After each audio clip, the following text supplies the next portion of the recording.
Olá, pessoas! Podcastirmãos.com de número 298 entrando no ar. Eu sou o Paulinho, estou aqui com a Adriana, que tá aqui pra representar o time das meninas! As mulheres! As mulheres!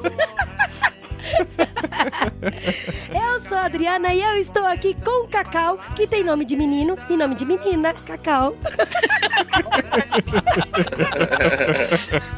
E eu sou Cacau, eu não sou gay, não sou trans. Cacau era apelido de homem até a Globo botar num personagem feminino na novela. E... Não, e teve a BBB lá também, não teve a Baby? Não, foi depois ainda, foi depois. Bebê. E tô aqui com o Rodrigo Bibo, que já me disse que o seu gênero preferido são os gêneros alimentícios. E eu sou o Bibo e estou aqui com o Dulce Cabana. Olha aí. Aê! Eu sou o Pedro Dulce e estou aqui com o Paulinho, tiranossauro do podcast do Brasil, pai de todos. O Sodin. Não é tão velho assim.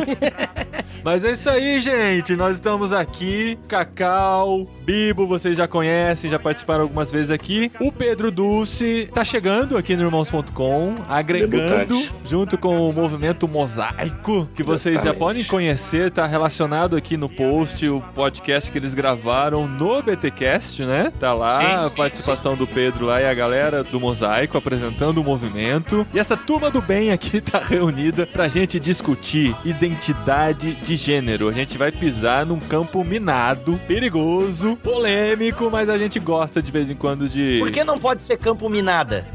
E começou, vocês chamaram um partidário pra gravar o podcast? Minade. Minade.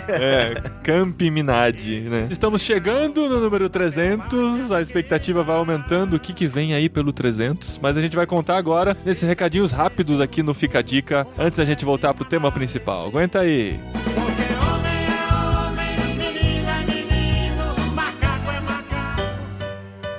Fica a dica, esposinha! Fica a dica no começo do programa, por isso tá aí, fica a dica. E é um Fica a Dica diferente dessa vez, porque a gente queria pegar você no pulo. Nossa! No comecinho do programa, a gente quer falar com vocês, porque está chegando o programa de número 300. Sim, 300 programas do podcast Irmãos.com. E este programa vai ser com a sua participação. Sim, é um programa de quem tem vontade de fazer acontecer, um programa de quem não é preguiçoso, de quem não se importa de mandar uma mensagem de voz. Isso! Sempre que eu falo sobre a minha vida de podcast, eu sempre conto que o cara que mais aprendeu com o podcast Irmãos.com fui eu mesmo, né? É verdade mesmo. A minha cosmovisão mudou muito nesses últimos 10 anos aí que a gente tem feito podcast. A gente tem aprendido muita coisa. Não conta o que você aprendeu. Não vou contar. Mas é que eu tenho certeza que você também aprendeu muito. Mas você pode contar. O Paulinho não vai contar agora, mas você pode Eu vou contar no 300. E você pode contar também. Você que ouve há muito tempo, você que ouve há pouco tempo, você que começou a ouvir agora, você pode compartilhar mandando uma mensagem de voz pro nosso número de WhatsApp. Então anota aí, DDD 19 99731 9223. 99731 9223. Você adiciona nosso número e manda uma mensagem de voz de até 1 minuto e meio, sendo bem direto, bem sucinto, mas conta com o coração. O que você aprendeu nesses 299 programas do podcast Irmãos.com que vão estar no ar até esse programa entrar. E eu sei que você aprendeu alguma coisa, eu sei. Quer dizer, eu não sei não, você não me contou.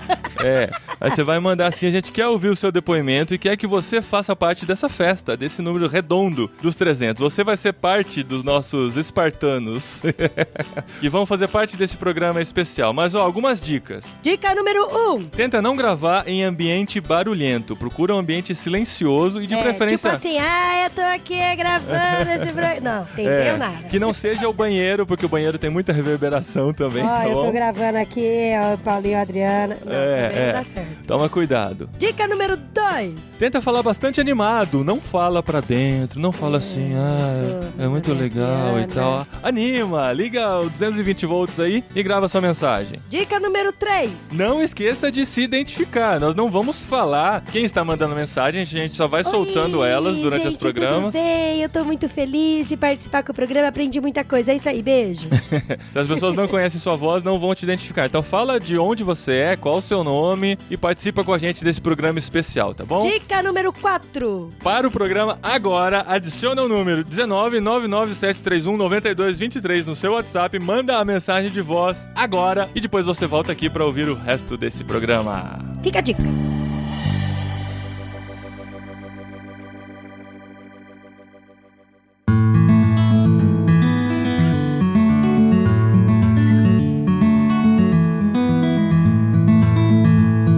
Então vamos lá, gente.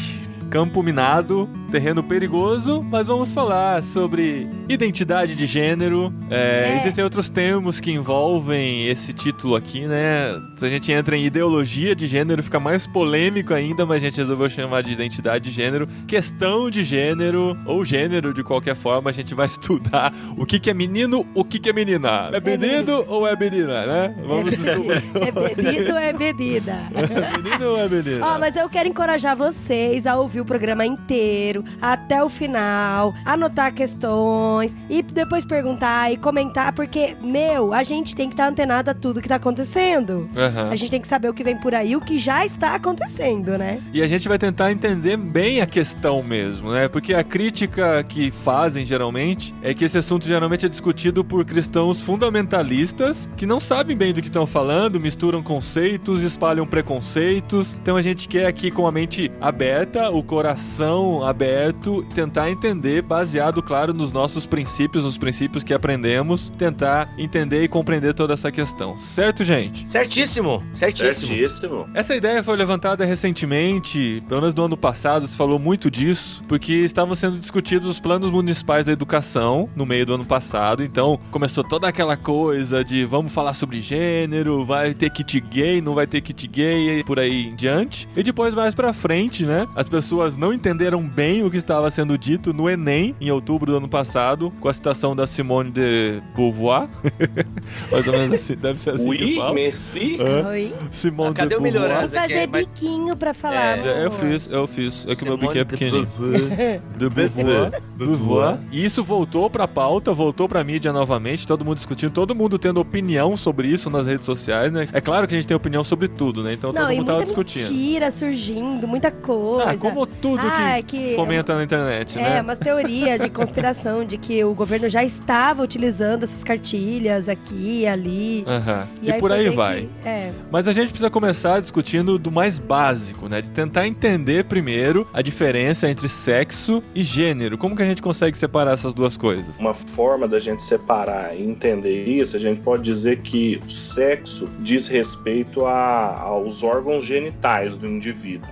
E assim, isso tem a ver com o quê? Com o seu nascimento. Enquanto o gênero tem mais a ver com a sua identidade, e a questão das identidades de gênero e toda essa discussão é justamente a reivindicação de você poder construir uma identidade que vai além do seu sexo de nascimento, se você não se identifica com ele. Então a gente pode separar assim, como o sexo ser algo da biologia e o gênero algo mais espiritual, da sociologia. Ou mental. Da Sociologia, tá bom. Eu tava querendo filosofar mais.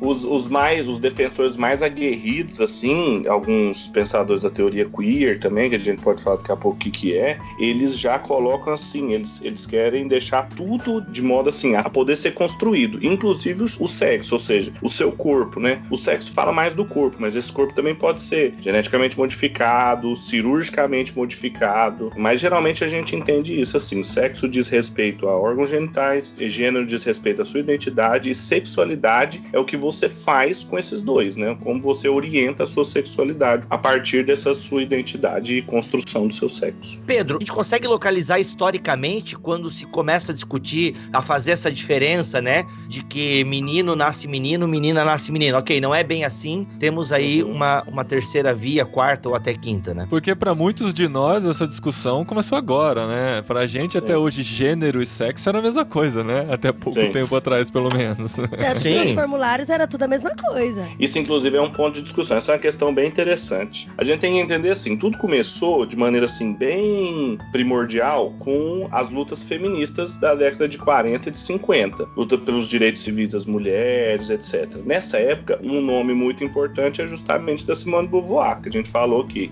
Só que é uma coisa interessante. Inclusive, o título do principal livro dela sobre isso chama Segundo Sexo. Ela não tinha em mente o conceito de identidade. Ela falava só sobre sexo e relacionado ao órgão genital do seu nascimento. Então a pergunta dela era saber como que uma mulher desse segundo sexo, né, já é uma crítica, falando que o homem geralmente foi o primeiro sexo, ou é sempre aquilo que é dado, e a mulher é uma espécie de definição negativa do homem. Ela quis mostrar que não, mas que também a construção de ser mulher não é tão natural, igual essa brincadeira que a gente tá falando, que o médico fala se é menino ou menina. Não começa aí, nem termina aí. É toda uma construção da mulher tornar-se uma mulher. Só que ela sempre falava sobre isso, ela falava sobre sexo. Ela não falava sobre gênero. A partir da década de 70, principalmente pela influência dos trabalhos de um outro filósofo francês, que é o Michel Foucault, as questões sobre sexualidade, ele escreveu 3 volumes da história da sexualidade, que não é uma história propriamente dita, mas reflexões a respeito de como o corpo, o sexo foi tratado. Muitas pessoas combinaram teoria feminista old school, assim, Simone de Beauvoir, etc., com o que a gente chama na filosofia de pós-estruturalismo francês, que é isso do Foucault, que não existe uma estrutura determinada, natural, etc. É tudo histórico, é tudo construído. Quando juntaram essas duas coisas, ali na década de 80, 90, surgiu justamente isso que a gente está debatendo agora, as questões de identidade de gênero. Criaram um conceito a mais, assim, de gênero para diferenciar o sexo e a sexualidade. Com isso, ampliaram a questão para além da biologia, para além do comportamento, mas também a possibilidade de construir a sua identidade. Então isso surge ali mais ou menos na década de 90. Um livro muito importante que surgiu na década de 90 é o Problemas de Gênero, da Judith Butler. Sabe uma coisa assim que eu acho muito... Pra minha cabeça é muito difícil entender por que existe toda essa discussão, pessoas filosofando em cima disso e discutindo, porque a biologia...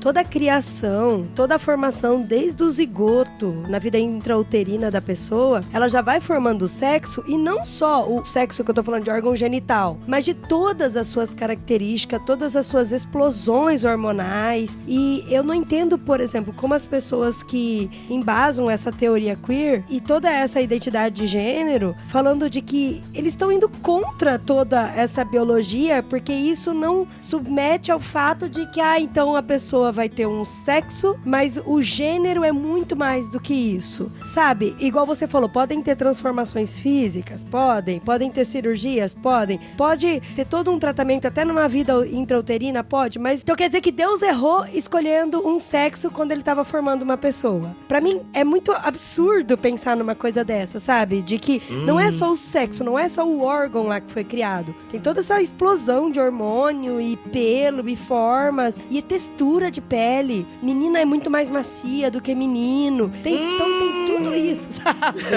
Depende da quantidade de creme que você usa. Tem uns meninos macios aí hoje em dia, viu? Não, assim, pela quantidade de água no organismo. Assim, antes fosse tão simples assim, não, sim, grosso modo, assim, mas sim. É que assim, eu acho, aí eu peço ajuda dos especialistas aí, mas essa discussão começa porque tem muitas pessoas, tanto mulheres quanto homens, que não se encaixam tão fácil nessa tua definição, entendeu? Talvez exista, assim, é claro que tem esse aspecto biológico, ele é forte, mas ele não é um padrão, e por isso que, por não haver esse padrão, um homem que se encaixa dentro do que você falou, e de uma mulher que não se encaixa, ou alguém do sexo masculino e alguém do sexo feminino, que não se encaixa dentro daquilo que você falou, eu penso que a partir daí começa toda essa discussão, né? Exatamente, geralmente essas discussões começaram olhando os casos excepcionais e não a regra, os corpos que eles chamam de corpos abjetos, né? Os corpos que não se alinham a uma compreensão padrão dessa que você deu, assim, do que é ser menininha e do que é ser menininho. Nasceram muitas meninas, assim, que não tinham essa estrutura, ou nasceram pessoas com complicações genéticas, por exemplo, os hermafroditas. O Foucault tem um texto sobre um hermafrodita do século XVIII, a Barbian, que é bem interessante, ele é fundamental para entender o porquê pensar essas coisas. Não foi simplesmente alguém acordou um dia e falou, vou começar a questionar essas pistas naturais que a gente tem da criação. É que pra mim parece acontece o seguinte, que eu entendo de que realmente algumas pessoas fogem do padrão desde o nascimento. O que dá a entender que tá sendo levantada toda essa bandeira para as pessoas que são diferentes, que nasceram diferentes, não serem discriminadas, não terem problemas e tal. Mas parece que você tá querendo arrumar um problema, criando outro problema, sabe? Porque daí vai se perder a identidade de todo mundo. É, porque a questão a questão fica mais grave quando entra na discussão dentro das escolas com as crianças, né? Que ainda estão com a mente em formação e tal. Pra resolver o problema de certa desigualdade num campus, você gera, como a Adri falou, um problema muito maior de crise de identidade. Crise de identidade geral, entendeu? Eu gosto de caminhar por esse lado, assim, exatamente esse lado. Essa, por exemplo, é a diferença do que eu chamo de feminismo velha guarda, tipo Simone de Beauvoir, e dessas teorias contemporâneas. Porque, por exemplo, o que a Simone de Beauvoir queria? Ela queria o que ela chama de dialética da reciprocidade. Ela fala que, historicamente, há uma desigualdade na prioridade masculina em todas as áreas. Ela tinha um relacionamento com Sartre, e ela sempre fala, olha, essa filosofia francesa, do qual Sartre se filia, ela é toda vozes masculinas, e não há reciprocidade. Então ela fala, o problema dela é justamente esse, é criar uma reciprocidade entre esses diferentes. Ok, a gente inclusive apoia esse tipo de busca, a gente tem uma outra resposta que não é a dela, a gente construir uma reciprocidade entre homem e mulher. Agora, é exatamente isso que a Adriga falou. Quando vem a teoria queer e essas teorias de identidade de gênero, o que elas tentam fazer é, nós vamos resolver esse problema da reciprocidade. Nós vamos apagar qualquer diferença que existe entre ser homem, ser mulher, ter nascido ou se tornar homem, vai ficar indiferente à identidade das pessoas, elas podem construir de qualquer forma. Fazendo assim, a gente não precisa se preocupar com reciprocidade mais. Ou seja, tenta-se resolver o problema eliminando o problema. Só que isso cria, como a Adriana falou, uma série de outros problemas. Que é isso, a gente ignora, por exemplo, não só, mas por exemplo, dados biológicos sobre questões hormonais, constituições físicas que não são iguais e não devem ser, inclusive. Sim. E a partir do momento que decide dar um hormônio feminino, ou sei lá, inibir um certo tipo de hormônio numa criança, porque ela já se decidiu o gênero a que ela pertence, que é diferente do sexo com o qual ela nasceu, aí também você já começa a tomar atitudes esquisitas, né? Complicadas. Exatamente. Isso só mostra que o biológico é determinante, porque senão não precisaria tomar uma injeção de hormônio todas as vezes, porque não se trata só de mudar os seus órgãos sexuais, tem que mudar toda a sua estrutura celular inteira injetando hormônios nela. Então, o corpo inteiro diz da nossa identidade. Berenice Bento contando, ela escrevendo sobre os passos que uma pessoa se torna uma pessoa trans, né? Ela muda de gênero, e ela fala, o primeiro é questões sociais, né? Começar a se vestir, depois questões hormonais, até chegar à cirurgia. Então, bem, isso denuncia alguma coisa, que vestir-se, a opinião social, a questão biológica, isso tudo diz de quem nós somos. E tem uma outra coisa que às vezes eu fico me perguntando nessa questão toda, em especial no ponto da transexualidade, que eu acho que talvez do nosso ponto de vista seja o mais extremado, né? Que é quem decidiu onde reside essa identidade, né? Exatamente. Porque parece ser uma identidade, assim, metafísica quase, né? Tá dentro de um imaterial, de uma alma da pessoa, o conceito da cura gay, por exemplo, a respeito do qual eu tenho uma opinião em contrário em vários aspectos, assim, dos métodos que são adotados. Mas, ao criticar isso, eu vi gente dizendo assim, não, o melhor é fazer a pessoa se aceitar do que você tentar transformar ela em outra coisa. E eu fiquei pensando, tá, ok, mas e no ponto da transexualidade? Como é que ela se aceita? Ela tá se aceitando, transformando exatamente tudo o que ela é, ou tudo que ela é não é o que ela é o que ela acha que ela é. Então onde reside essa questão imutável, né? Porque isso é uma crítica que a gente sempre tem que fazer pra uma pessoa que vem com um discurso assim, eu nasci no corpo errado, esse corpo não diz quem eu sou. Por que então você tá acreditando nisso aí que você tá chamando de quem você é e não tá acreditando no seu corpo, não tá acreditando nas pessoas que estão em volta de você dizendo que você é aquilo que você é? Aonde que reside? O que é que tá dizendo, né? Exatamente, que voz que você tá ouvindo aí? Eu nasci pobre, eu devia ter nascido rica. E aí agora eu vou me revoltar com isso. Eu devia ter nascido num lar rico. Essa classe social não me pertence. Essa classe social não me pertence mesmo.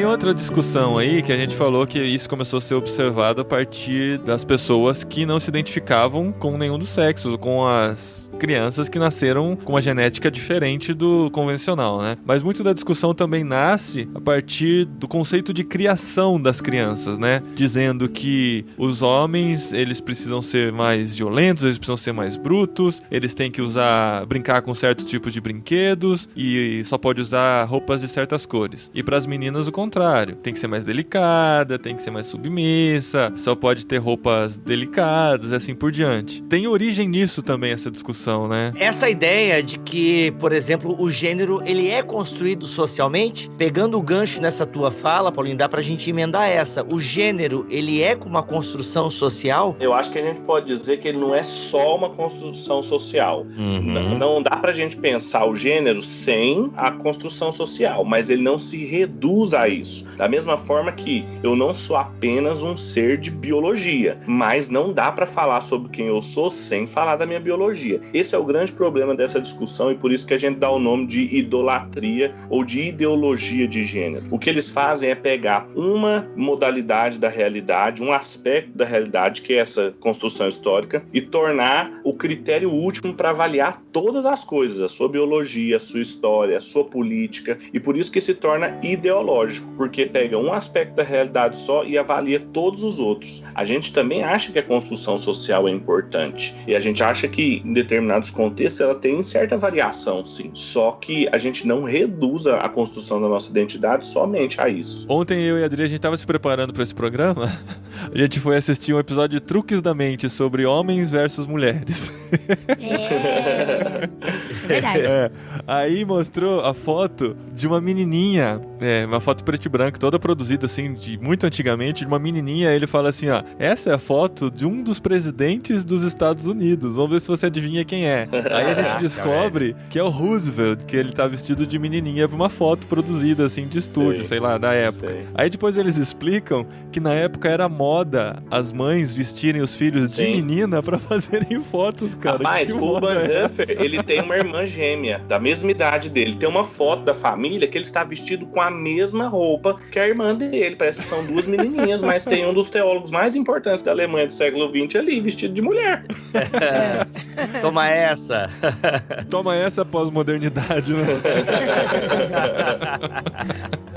Mas foi interessante ver no Truques da Mente que, assim, lógico, eu tô querendo falar da grande maioria de questões biológicas, mas também tem pessoas que são diferentes e que fogem realmente dos padrões de normalidade. Por exemplo, eu nunca gostei de brincar de boneca. Sim. Eu gosto de soltar pipa, eu tenho cicatriz de andar de skate, então, e eu sou menina. E os homens que usam saia lá na Escócia, por exemplo. Pois é.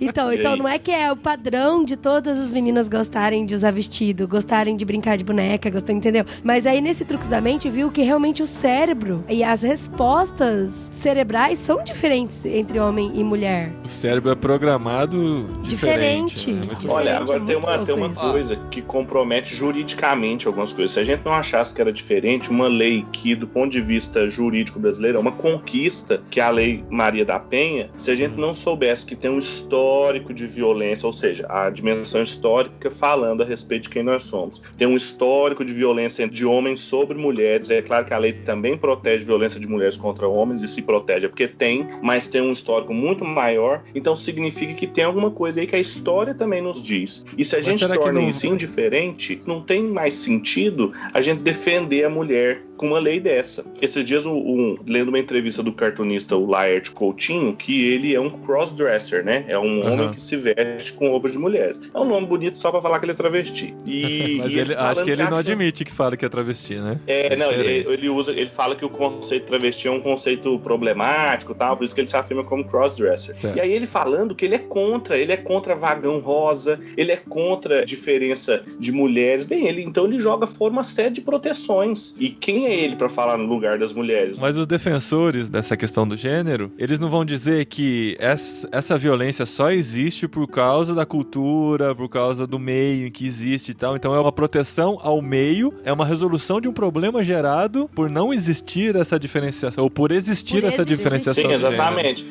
Então, assim, é uma questão social, então eles jogam essa argumentação, é uma questão social, tá vendo? É uma questão cultural, mas despreza questões históricas, como tem sido isso ao longo do tempo. Há uma espécie de snobismo cronológico aí desse pessoal da indiferença dos gêneros, de achar que colocaram um grande problema agora, ou que acharam uma grande solução, no caso, né, como a Adri colocou, e que, na verdade, desconsideram uma série de fatos históricos, sensibilidades históricas, porque se tornasse indiferente, por exemplo, uma entrevista da autora da lei, Maria da Penha, ela quis colocar as mulheres trans na lei e não deu certo, então ela vai ter que ampliar a lei ou fazer uma lei diferente. Bem, isso também mostra que há uma diferenciação e que juridicamente essa diferenciação não bate, ou seja, é um campo minado de milindres e de sentimentalismos muito fino, que tem sempre que tomar cuidado, e na maioria das vezes o que a gente vê? As pessoas entrando em contradição com aquilo que elas defendem. Eu acho que em muitos aspectos a gente não tem nem como discutir essa construção social, nem que seja parcial, né, como o Pedro disse, porque o próprio fato de ser de um determinado gênero, né, ou ser mulher ou ser homem,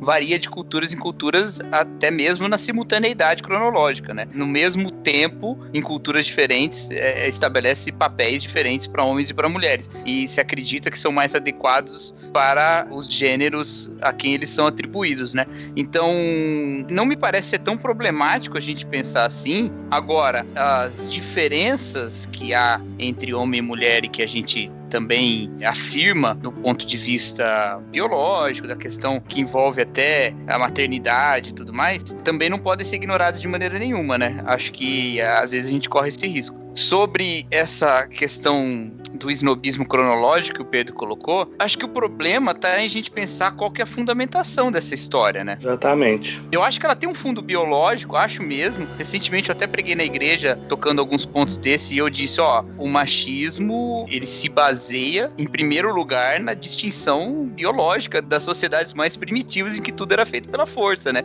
Não tinha como você botar a mulher pra competir com o homem, porque na força o homem ia ganhar sempre lá. Hoje, eu tenho consciência de que eu apanho de um monte de mulher.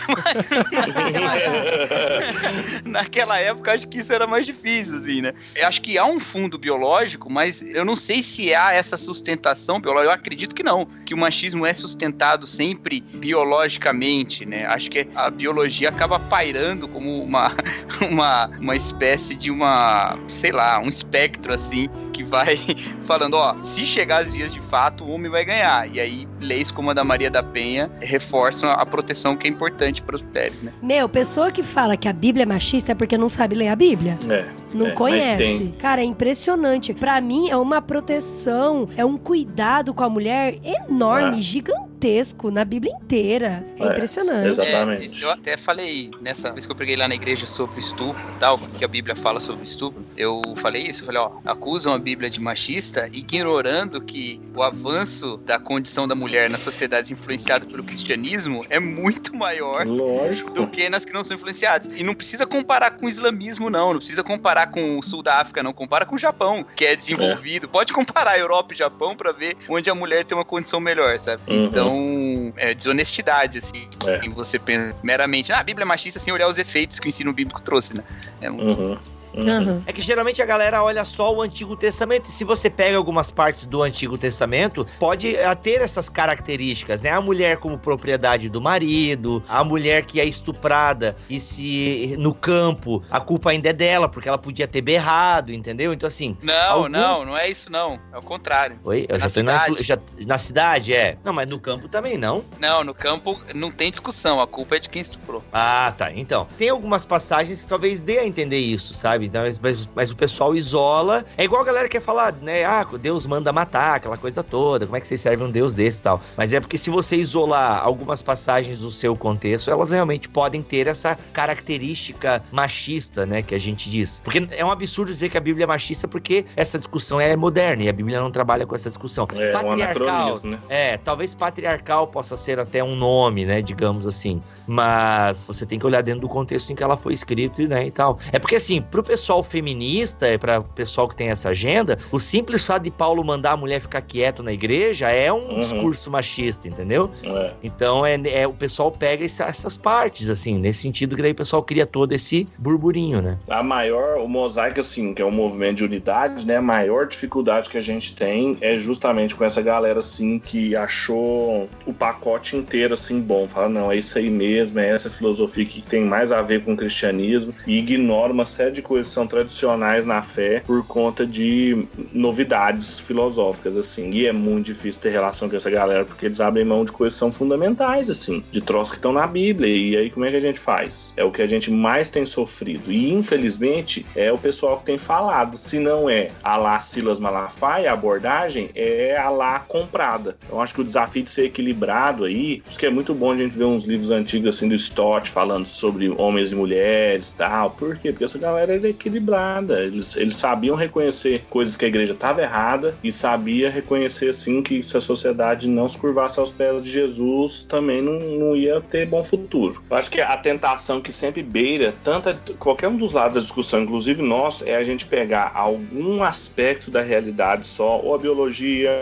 ou a construção histórica, ou a lógica, e usar ele como critério para julgar todos os outros. Aí a gente cai no mesmo erro que a gente tá falando deles, que é uma ideologia, uma idolatria, né? Da gente absolutizar um dos aspectos. Quando a gente coloca eles todos como participantes da formação da identidade, mas nenhum tem prioridade sobre o outro, a gente relativiza a importância de um de outro, ou seja, da constituição física, a gente relativiza coisas que são típicas da nossa cultura e etc. E aí, então, a gente chega no que é realmente importante, assim. E aí eu acho que é a porta de entrada para uma igreja sensível de mostrar os planos originais ou as ordenanças criacionais de Deus para homem e mulher, assim, que não se reduzem nem à biologia, nem a determinadas atividades de meninos, atividades de meninas. Então, essas coisas nem na Bíblia, o John Stott sempre falava, ele fala, contra esses assuntos, a Bíblia se cala. E a igreja ainda está muito lenta nesse aspecto, assim. A gente vai em encontro de casal e quando vai falar sobre papel de homem, eles vêm falar de provedor, questões econômicas. Meu Deus do céu. Pedro do céu, eu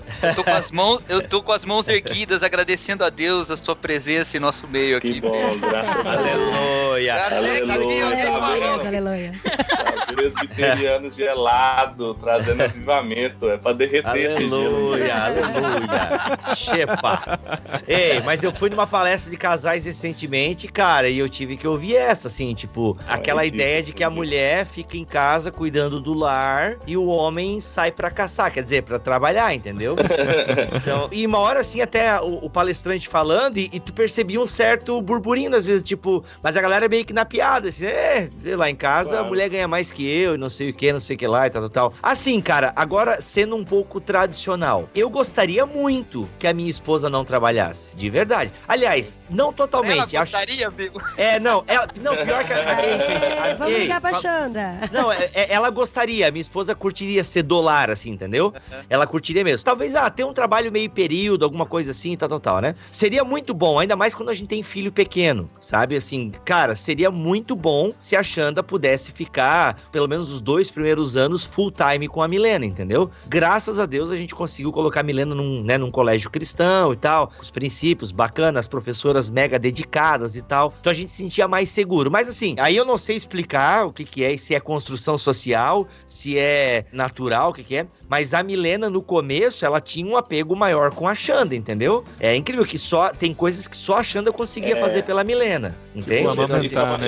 Essa é uma tese aí que eu ouvi, inclusive, de um um professor que não é cristão, tal, ele falando sobre essa... Porque aí eu acho que reside um ponto, as mulheres sempre falam de dominação dos homens, blá, blá, blá, mas, por exemplo, na criação dos filhos, há uma dominação da mulher aí, quando ela diz que tem momentos que é só dela e do bebê, por exemplo, amamentando, ficar com ele. Oi, peraí, é dos dois, não teve partenogênese aqui, né? Então, se fomos nós dois que fizemos a criança, é o momento dos dois. Ainda que o momento de amamentação seja só da mãe, mas faz parte, o pai tá ali perto também, né? Inclusive, tem mães que usam isso pra não desmamar a criança, para que ela fique mais tempo com ela, assim. Ou seja, novamente, é porque o homem é caído mesmo, e essa tentação, ela se manifesta de formas diferentes, assim. Mas eu acho que se é pra ter uma complementaridade radical, tem que, inclusive, questionar algumas coisas desse tipo, assim.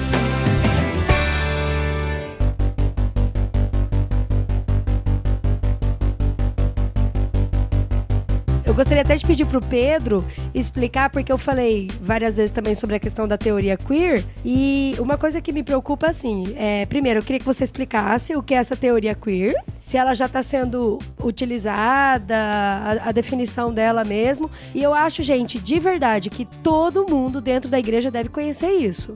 Deve conhecer porque é uma coisa que tá aí surgindo, quer dizer, já surgiu, né? E tá crescendo mais ainda, sabe? Queer é uma palavra inglesa que significa estranho, né? Então, começou com algo pejorativo para falar de pessoas, né? Aqueles abjetos, né? Pessoas que não se alinhavam a nenhuma compreensão de que era ser homem ou ser mulher. Então, assim, falava que ele era esquisito. Mas isso foi tomado para descrever um conjunto de disciplinas em que existe uma mistura justamente de feminismo, pós-estruturalismo, que é aquela coisa, né, aquela teoria francesa, né, de que não existe uma estrutura histórica, biológica por trás do indivíduo, é tudo construído. Então, reivindicações feministas, pós-estruturalismo francês, e isso gerou uma teoria, um guarda-chuva, a gente pode pensar, onde várias disciplinas bebem. Tem sociologia, tem filosofia e tem, inclusive, teologia queer. Pessoas que a lente em que eles vão enxergar os escritos bíblicos é uma lente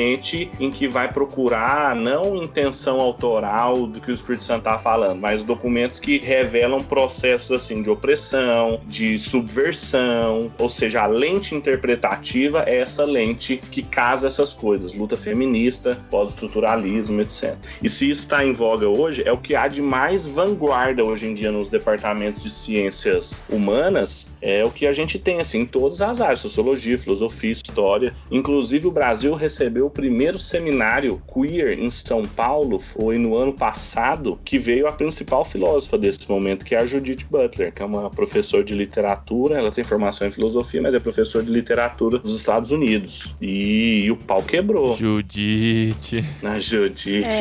Não pode comigo, Judith. Gente, mas é um absurdo, assim, você pensar... Por exemplo, se eles colocarem e essa teoria queer ganhar campo, for extenso e conseguir permear em todos os âmbitos da sociedade, questões políticas e entrar dentro da igreja mesmo, então a sociedade é que vai acabar formando o gênero mesmo. Exato. Então aí a criança vai nascer... vai ser neutralizada de alguma forma, não vai ter o azul e nem o rosa, não vai ter o brinquedo de menina, o brinquedo de menina. Eu já fico até imaginando as indústrias, né, claro, de brinquedos tendo que se adaptar a isso, tudo, a família, escola e tudo, a ponto de ficar tudo neutralizado. Imagina a bagunça que isso não vira. Meu, isso é um ponto. A humanidade pode correr o risco de não existir mais. Porque daí não vai ter mais homem e mulher, vai ter um pansexualismo aí, e aí... Pansexual, inclusive, é uma definição de orientação sexual. A pessoa é pansexual. Então, mas você tem até uma rádio, né? Ai, meu Deus do céu. Fala dos jovens, né? Os jovens. Isso. Exato. Isso.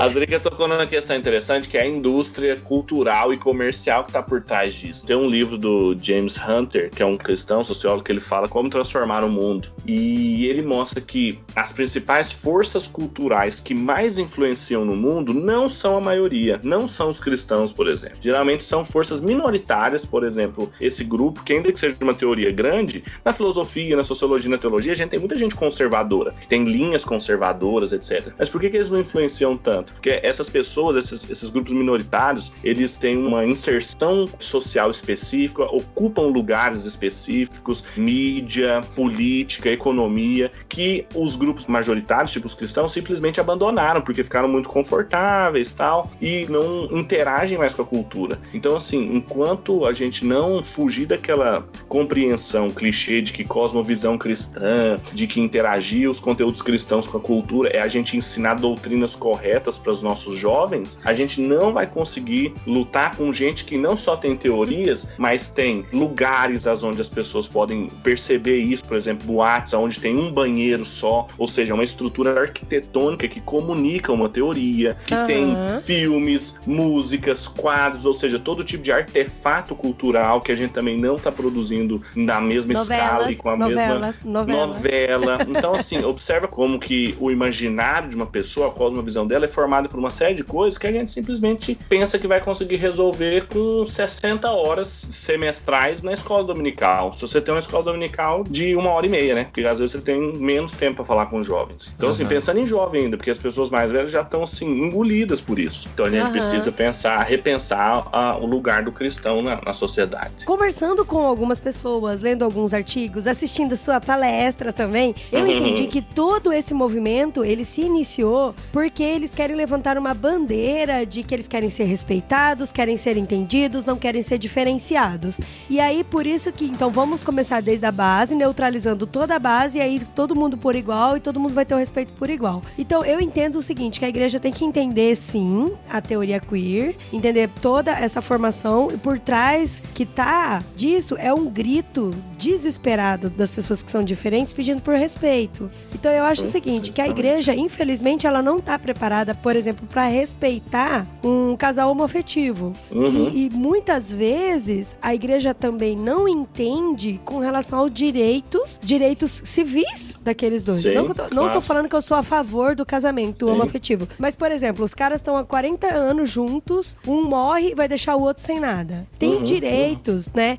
A gente tem aí toda uma constituição que cuida das pessoas, de outras coisas. E aí tem cristão que levanta uma bandeira contra isso, por exemplo. Então isso já é uma forma de desrespeito com relação à humanidade do ser humano, entendeu? Né? De nos afastar dessas pessoas.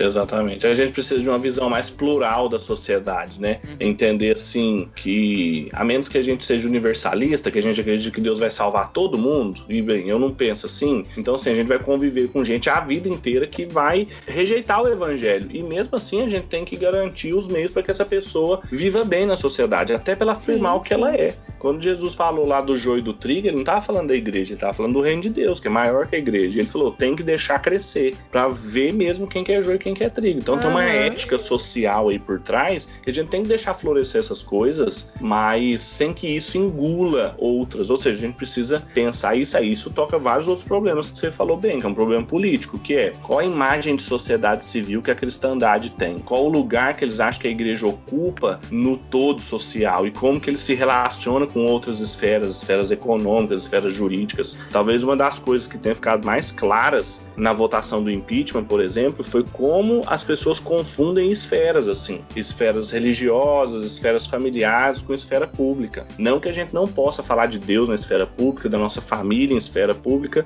mas tem que haver tradução de princípios de uma esfera para outra. E quando isso não acontece, aí tem desrespeito, tem inadequação, tem impossibilidade de comunicação, e aí a igreja fica respondendo perguntas que ninguém tá fazendo. Tem uma outra coisa aí que às vezes a gente fala assim, né? A Adri usou essa expressão, mas eu sei que ela usou em outro contexto, mas às vezes a gente fala assim, minha igreja não tá preparada pra lidar com isso, a igreja não tá preparada e tal. Você precisa estar, cara. Você precisa se preparar. Exatamente. O dia que tiver alguém lá na sua igreja precisando, né, de uma orientação, de uma luz, de uma ajuda, você tem que estar fundamentado biblicamente, não pra apontar o dedo e condenar pura e simplesmente, mas para demonstrar o amor de Deus e fluir a graça de Deus, né? Senão a gente vai ficando reservado no nosso nichozinho de gospel e crente e tal, e vamos ficando cada vez mais irrelevante, né, cara? Sim, a gente não tá gravando esse programa, por exemplo, pra falar, gente, ó, como esse povo é maluco, tá querendo criar essas coisas e tal. Não. A gente tá gravando o programa pra falar, galera, olha só o que tá no ar, o que a gente faz com isso. Por isso que eu acho que tem que entrar, isso tem que entrar na igreja, tem que tornar-se conhecido. Não é pra fazer vídeo e colocar no YouTube e fazer Facebook. Porque o kit gay é isso, porque a teoria é isso, sabe? Porque isso não agrega nada, né? Isso só afasta. Olha só, um dia uma amiga nossa aqui, minha do Bibo, né, de internet, me mandou um vídeo no YouTube, um documentário sobre a questão da homossexualidade e a Bíblia, né? Um documentário feito pela comunidade LGBT e tal, onde eles intercalam uma hermenêutica dos textos bíblicos que falam da homossexualidade, lógico, pelo viés LGBT, né? Com depoimentos de gays e seu relacionamento com a igreja. Então tem de todo tipo, gente que foi renegado pela igreja, gente que foi aceita em alguma igreja inclusiva, gente que teve problemas familiares porque os pais eram religiosos e a pessoa, apesar de amar Jesus, era gay, sei lá, coisas desse tipo, sabe? E alguns relatos falavam de homossexuais que chegaram ao suicídio. Uau. De como o discurso da igreja, ou dos pais replicando o discurso da igreja, levaram até isso, né? Apesar de, claramente, a hermenêutica dos textos, em especial de Romanos 1, que eles fazem, ser muito ruim, muito fraca, essas questões me fizeram pensar, será que... Porque, com certeza, nenhum texto da Bíblia foi escrito para levar ninguém ao suicídio. Então, como é que eu prego a verdade bíblica, do jeito que a Bíblia ensina, com a sensibilidade, com cuidado suficiente, para a pessoa não se achar odiada por Deus, nem por mim, nem pros seus pais, sabe? E essas são reflexões que às vezes a gente não faz porque a gente coloca tudo numa guerra civil aí de opiniões. E não pode ser assim, né? Por isso que é urgente a gente pensar nisso. Porque pode chegar num ponto em que você abriu mão de tratar o filho gay da irmã da sua igreja e daqui a pouco você não tem mais o que fazer, porque o cara se matou, sabe? E você perdeu a oportunidade de agir ali. Inclusive, o pessoal que discute a teoria de gênero e até o pessoal que defende a implantação dessas questões de identidade de gênero na escola, eles dizem, né, segundo o discurso deles, que o principal desafio e a principal motivação que leva eles a quererem ter isso no currículo escolar é justamente ensinar o respeito, a tolerância. E de fato, sim. É um grito desesperador por respeito, justamente. Né? Aí a gente volta naquilo que tu falaste no começo, né? Eles até partem de uma coisa que é justa e urgente, mas acabam criando um outro problema e que é complicado. Confusão danada, né?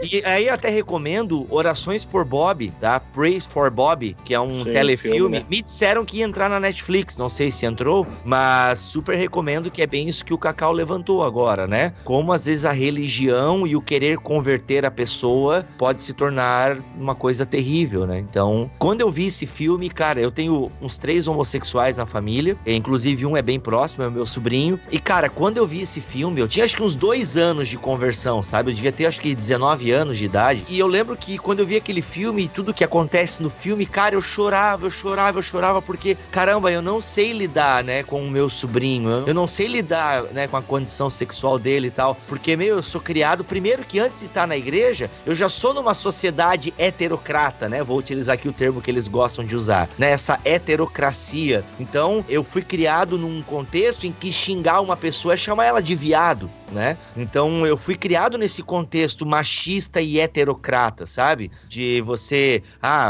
cantar a menina, né, de você passar a mão na bunda da menina, isso era o máximo, era a meta na escola, entendeu?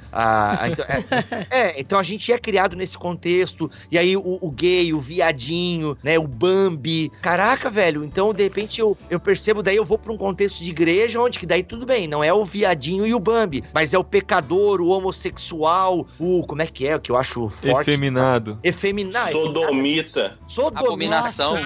Abominação, cara, eu acho assim, ó, então eu saio de um contexto e vou pro horrível outro, isso, gente. onde a pessoa do homossexual, o transexual, o LGBT, ele é sempre marginalizado, tá ligado? Ou ele é o Bambi viadinho, ou ele é a abominação. Gente, absurdo. O cara é um ser humano que precisa ser amado, que tem seus direitos humanos. É umas coisas assim. Isso desafio, mano. Isso mostra o tanto que faz sentido a gente olhar as coisas com os olhos de uma visão bíblica, assim, de criação, que é de redenção, assim, de que tem coisas boas, mesmo numa luta em que muitas pessoas sempre já vão no diálogo pensando em brigar com essas questões, a gente consegue ver coisas boas, que é levantar a problematização de como nós estamos vivendo, de como nós estamos falando, de como nós estamos organizando os programas da nossa igreja. Ei, peraí, tem um problema aí também. Gente que acha que as marcas da queda estão só na sexualidade homossexual, mas quantas marcas da queda nós temos na sexualidade heterossexual, nos abusos que a gente tem do homem contra a mulher, assim. Então isso serve para questionar essa série de coisas que o Bibo colocou.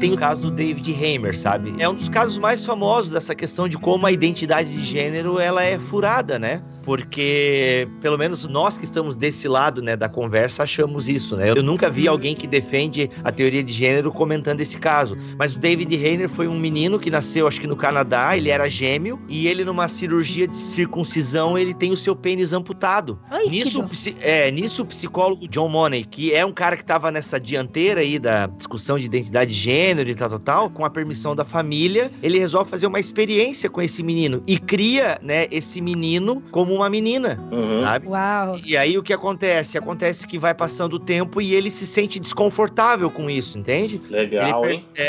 Tanto que daí quando ele tem 12 anos, agora eu tô resumindo a história e eu não lembro com exatidão, mas parece que quando ele tinha 12 anos é que contaram pra ele que na verdade ele era um menino e tal. Aí ele começa a viver com o menino a partir dos 15 anos, se eu não me engano. E cara, eu sei que, moral da história, o menino acaba se suicidando e tal. Ele até chegou a casar, mas diz que foi tenso o negócio, cara. Eu não consigo entender como isso pode ser contra a questão da identidade de gênero. Porque tentaram construir uma identidade feminina com ele desde criança. Você é uma menina, mas ele nasceu biologicamente um menino. Mas não é exatamente isso que eles falam? Então. Não é isso que eles defendem?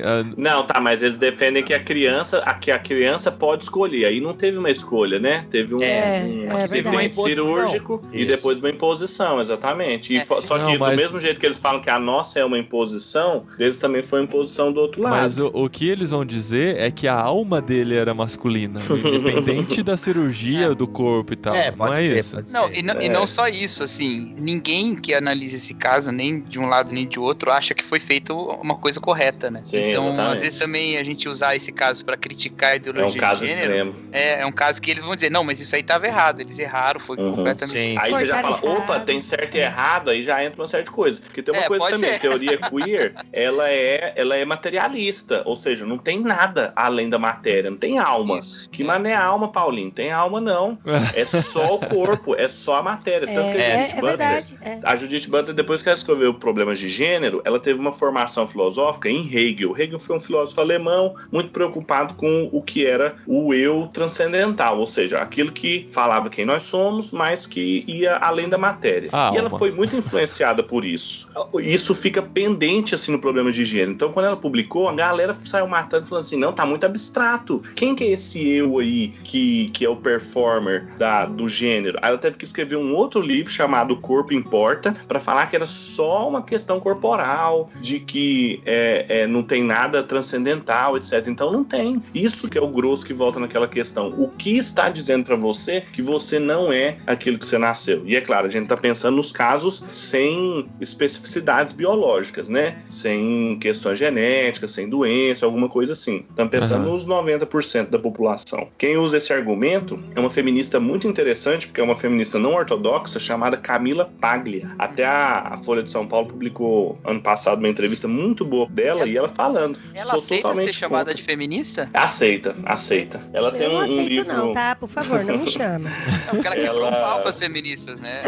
Não, ela perguntam pra ela assim, o que você acha da Judith Butler? Ela fala, aquilo é bobagem retórica. Quem não leva em consideração a biologia, prima facie já tá eliminada da discussão. Então, assim, ela não é ortodoxa, mas ela se defende como uma feminista. Mas a imagem feminista dela, ela quer recuperar uma sexualidade pagã, da Amazona, aquela mulher, assim, nas palavras dela, mais resolvida. Ela tem um livro que já tá fora de edição há muito tempo, mas quem mexe aí com estante virtual, sebo, acha que chama Vamps e Vadias. É muito interessante você perceber. Foi escrito na mesma época do Problemas de Gênero, 1999, 94, 93, e ela tem questões lá muito interessantes. Foi na mesma época que teve um escândalo lá nos Estados Unidos, não sei se vocês lembram, que uma esposa cortou o pênis do marido e saiu com esse pênis pela cidade, jogou ele pela janela do carro e foi incriminado. Então, assim, nessa época as feministas falaram, isso é um gesto feminista, de mascular o homem, etc. Tal. E ela falou, gente, isso é um absurdo. Nós estamos criando homens efeminados, ela fala no Vamps e Vadias. E isso é muito interessante, porque ela recupera essas diferenciações, ela fala que tem que ser construído mesmo de maneira diferente, criar filhos e criar filhas, só que ela é lésbica, ateia, feminista. Então é muito interessante ver ela do ponto de vista. Ela tem um outro livro chamado Sexo, Arte e Cultura Americana, que ela conta sobre um documento que a Igreja Presbiteriana dos Estados Unidos, a PCUSA, soltou sobre sexualidade. E ela falou, é um absurdo aquele documento vindo de uma igreja, porque não muda nada ter sido escrito pelos pastores ou ter sido escrito por um professor da universidade com aquelas bobagens que eles falam. Então, assim, ela é uma denúncia grande, assim, ela fazendo. Ela fala, olha, se for pra gente ler a Bíblia desse jeito, não precisa de igreja, tá indiferente. A gente vai na universidade e ouve o professor falando. Então, assim, ela é bem interessante, porque ela é um ponto fora da curva. Ela tanto nos critica, quanto também critica o outro lado, assim. Então é bem interessante lê-la.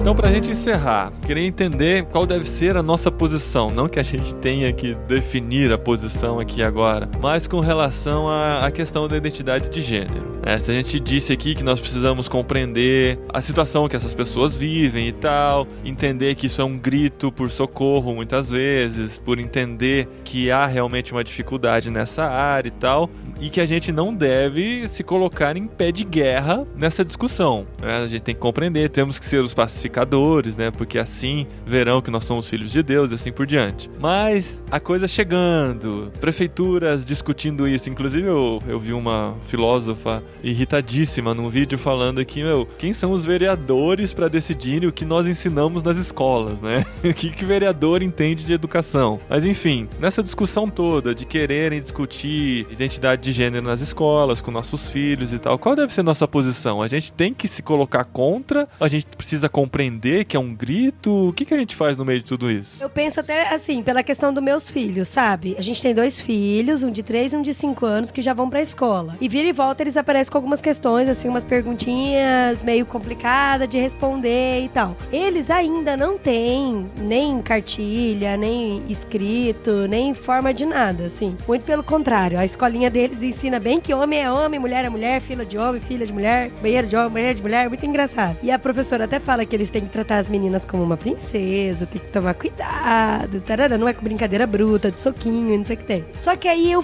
explico pra eles, assim, eu tento falar pra eles de que, independente do que a outra pessoa fizer, não tô nem falando com relação a gênero, tô falando com relação a tudo. E o meu filho mais velho, outro dia, viu um motoqueiro passando no semáforo vermelho, ele ficou revoltadíssimo. As pessoas não sabem respeitar as regras, mamãe, e tal. Eu falei pra ele que, independente disso, a gente tem que respeitar o ser humano. Não, aí daí ele fala, eu queria que ele caísse da moto. Morresse, não sei o quê. Porque ele não respeita a regra. Essa é a parte cristã dele. Nossa, virando um bolsonarozinho, menino.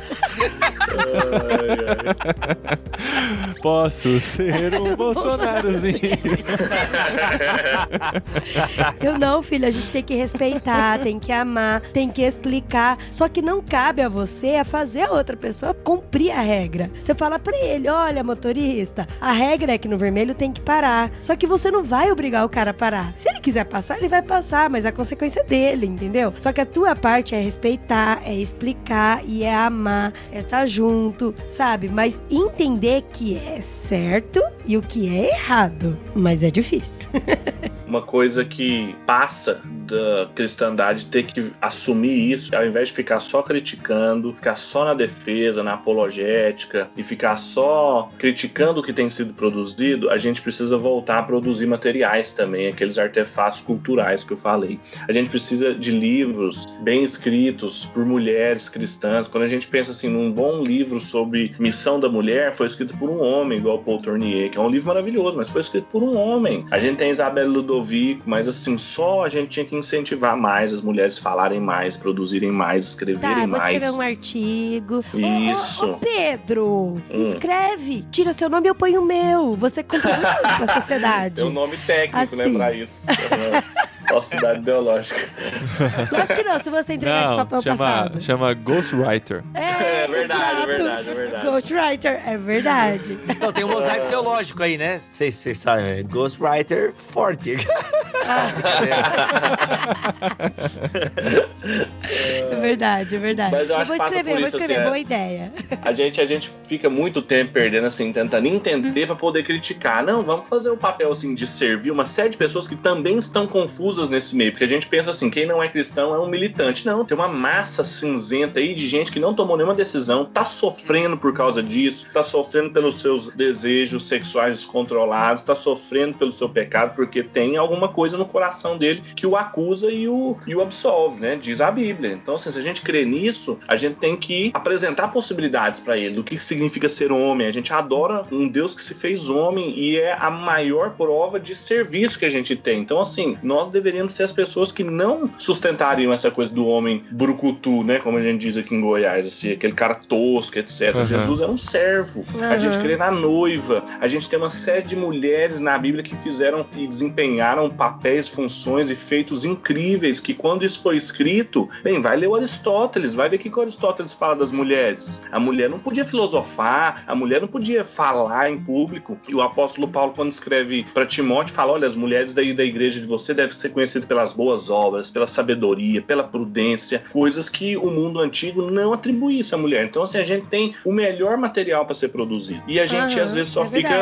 fica tomando na cabeça, na defensiva. Não, a gente tem que começar a reocupar esses lugares aí. Nessa questão toda, uma coisa que sempre me preocupa muito é a empatia, né, que a gente tem. Eu fico realmente chocado de ver que essa palavra empatia, ela tá distante da igreja e tá perto dos movimentos mais progressistas, tá na boca de todo mundo e parece ser tão distante de como a igreja se apresenta no mundo hoje, né? Mas é isso que a gente precisa ter, esse compadecer, esse sofrer junto mesmo de quem sofre, né, e encontrar no sofrimento do outro também uma oportunidade pra gente poder ajudar e pra gente trazer a graça de Deus ali, né? Então, eu sempre gosto de lembrar que o texto mais enfático a respeito de questões homossexuais na Bíblia, que é Romanos 1, que eu acho que é o texto que não deixa dúvida nenhuma sobre o que a Bíblia pensa a respeito disso, né? Porque é bem explicado ali o que é que tá acontecendo, é homem deitando com homem, mulher deitando com mulher, é bem explicado. Ele termina um argumento lá no capítulo 3 dizendo que todos pecaram, né? Então, coloca todo mundo no mesmo balaio, né? Todo mundo pecou e todo mundo não é nada se não for a graça de Deus, né?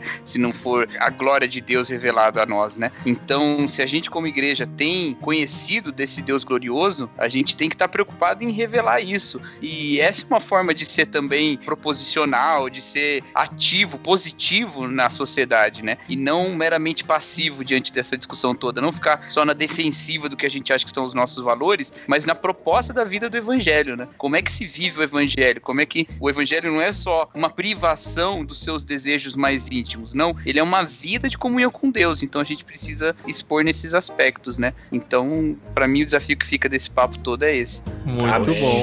Muito bom. Ó, mas só voltando aí, eu gosto de hamburgutu, viu? Negócio de homem meio mocinho. Ô, Paulinho é uma brucutuzão. Eu gosto de... Ó, homem pra mim tem que ter cheiro de suor, sujeira embaixo da unha, cara quadrada, aquela Old barba mal Spice, feita. né? Usar Old Spice, madeira, lenhador. Pode ser. Vocês me veem assim no dia a dia, vocês não imaginam como é dentro de 4 paredes. Olha, eu tenho mais informação do que preciso, obrigado. Ai, canário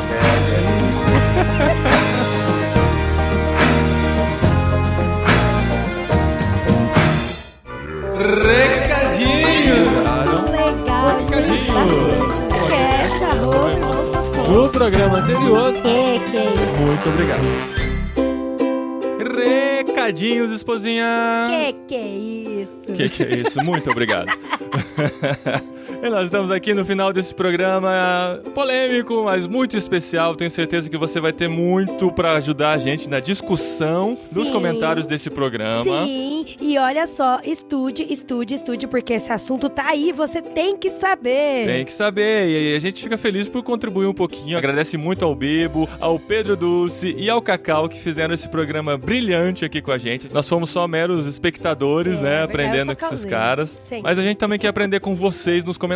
Então entra nesse post, irmãos.com, e deixa lá a sua opinião. Mas antes da gente ler os comentários do programa anterior, a gente quer falar com vocês que podem e gostariam de participar mais do nosso ministério, digamos assim. Olha só, pessoas, você que está nos ouvindo, você é nosso parceiro aqui de ministério do Irmãos.com. Esse projeto é seu. Olha que beleza. É um projeto seu. O projeto Irmãos.com é um projeto seu. Todos nós estamos juntos nessa mesma ideia de levar esse conhecimento para mais pessoas possível, para que as pessoas conheçam mais do reino de Deus e aprendam a fazer diferença, né? E você pode ser parceiro da gente de outras formas também. Sim, você pode orar por nós, isso é muito importante. A gente é sustentado pelas orações de vocês que acreditam que isso realmente é um ministério. Você pode enviar mensagem de voz pro programa 300 falando o que você aprendeu com o podcast Irmãos.com. Sim. Várias outras formas, você pode nos ajudar de muitas maneiras. E uma delas que a gente quer falar aqui mais uma vez é sobre o compromisso financeiro. Você pode ser o nosso mantenedor. Olha, gente, que legal. Algumas pessoas assinaram aqui pelo PagSeguro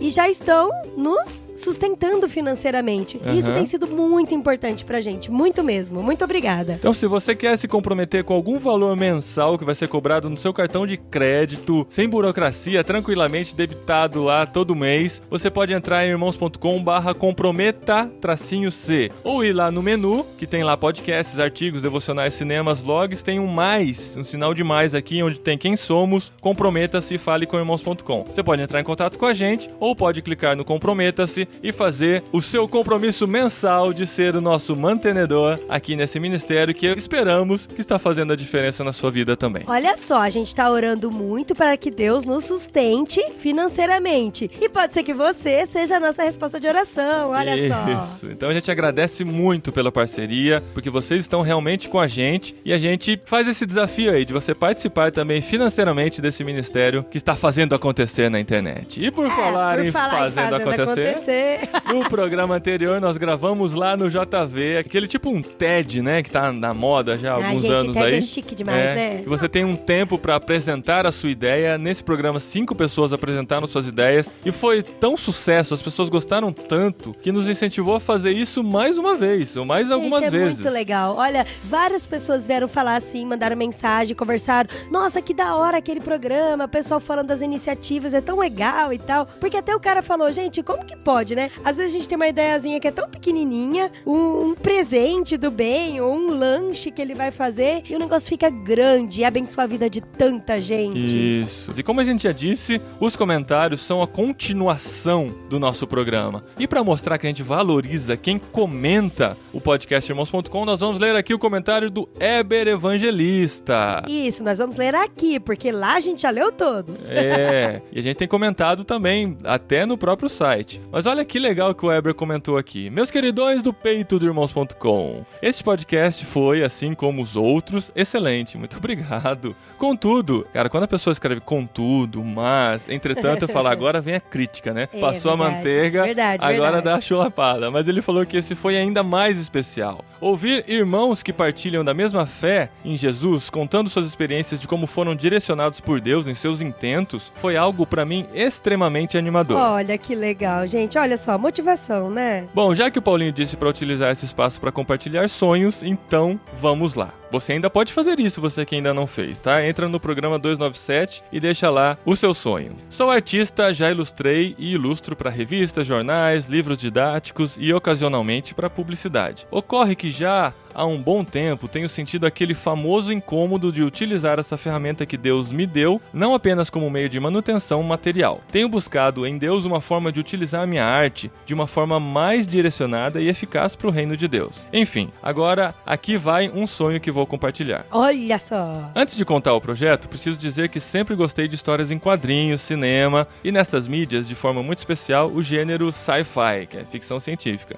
Em 2003, precisamente, adquiri uma publicação contendo as primeiras 5 histórias, se não me engano, do personagem surfista prateado criado por Stan Lee. Eu nunca havia tido contato muito grande com o personagem, mas ao ler suas primeiras publicações ilustradas por John Buscema, fiquei maravilhado, tanto com a estética visual quanto com a escrita. A forma poética, a linguagem erudita, a beleza do texto como um todo, eu não consigo imaginar o surfista prateado que eu conheço do filme com essa beleza poética toda, mas eu não duvido. Não, mas ele fala diferente, sim. No filme, pelo menos, ele fala diferente. É claro que a gente não pode julgar os quadrinhos pelo filme simplesmente, que é o que eu tô fazendo aqui. Mas essa forma poética e todo esse conteúdo empregado pelo Stan Lee me deixou muito empolgado, especialmente porque se tratava de um gênero que sempre admirei. Nesta época, eu estava muito encantado com o livro de Atos dos Apóstolos e as cartas para Timóteo. Olha o link aí. E num certo dia, me veio de forma muito intensa mesmo, um desejo de utilizar minha arte, meu gosto pessoal pelos elementos que já mencionei, na realização de um projeto meu, com características semelhantes àquelas contidas na publicação, acabou o fôlego, que não tinha vírgula, do surfista prateado que tanto me encantaram. Na mesma época, escrevi um texto e fiz muitos sketches dessa história. Mostrei para alguns amigos e eles acharam muito bacana. Não sei se porque eram meus amigos, enfim. De lá pra cá já se somam 13 anos. Uau! Não consegui ainda viabilizar esse sonho. Nesse período me casei, tive filho, trabalhei muito tempo como freelancer, trabalhei em empresa também, de modo que não consegui canalizar a energia pra fazer algo com a qualidade que imaginei desde o início. Mas tem outro lado aí também, Eber. Seus traços foram melhorando nesses 13 anos, hein? É verdade. Olha a oportunidade. Minha ideia, então, é uma história em quadrinhos do gênero sci-fi, com personagens baseados em relatos bíblicos,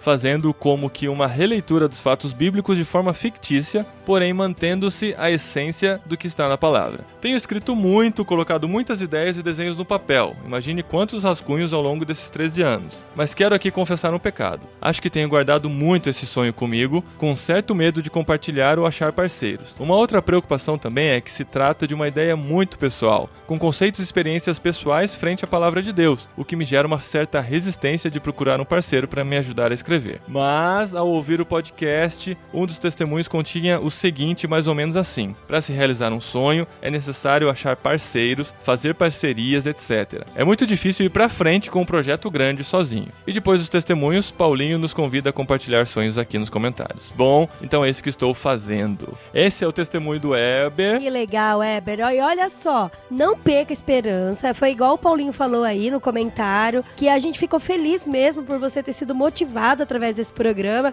E assim, ore muito. Porque se esse projeto tá no seu coração e ele entrou na vontade de Deus, a gente vai orar por você e você vai orar também, porque daí Deus vai mover os parceiros. Você tem que ter sensibilidade pra poder enxergar quem são esses parceiros. Então vamos orar muito mesmo. E se você está ouvindo esse programa e gostou da ideia do Eber, você pode roubar a ideia e fazer você mesmo, não?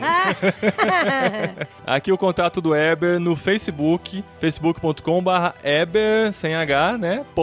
.evangelista. Eber.evangelista no Facebook. Oportunidade de você investir nessa ideia, nesse sonho e fazer isso acontecer também a partir dos comentários aqui do podcastirmãos.com. Mas é isso aí, gente. Tô muito feliz com os comentários, com toda essa movimentação e continue comentando. Continue comentando. Comente não só no podcast, nas outras sessões do site também, quando a gente fala de filmes, os artigos que estão por lá. Suas ideias e suas opiniões acrescentam sempre. E vamos lá então, rumo ao 300. Tem um mês aí pra você mandar. Não espere mais pra mandar o seu testemunho do que você aprendeu no podcast irmãos.com. É, eu quero ouvir testemunho, não testemunho. Nossa, essa foi ruim demais.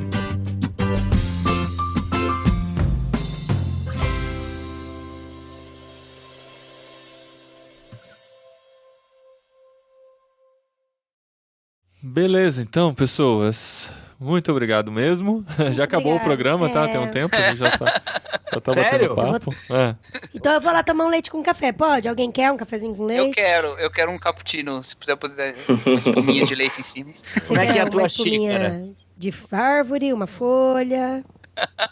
Que isso? Faz uma bandeira colorida. Cacau.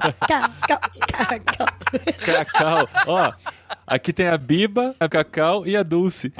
Rapaz, que podcast ruim, hein? Meu Deus do céu. Gente, Ou adequado, né? Vazei, fui. Ou adequado. Mas por isso que a minha entrada lá é o Cabana, porque a Dulce Cabana foi uma mulher que desafiou também, né, as convenções, não foi? A Dulce Não Cabana. sei, eu sei que o Dolce e o Cabana são gays, os dois caras. São duas mulheres. Eu confundi com a Coco Chanel, cara. Exatamente. Sem O noção, Dominique, cara. é o Dominique não sei quem, mas eles são críticos, sabia? Eles são críticos à ideologia de gênero. Então tem sentido a minha app, então tá bom. Mesmo errando, eu acertei, então. Acertou por... Muito bom, hein, Vivo? Poxa, até cagada o cara acerta, é incrível. O cara nasce com a benção, mano, não tem.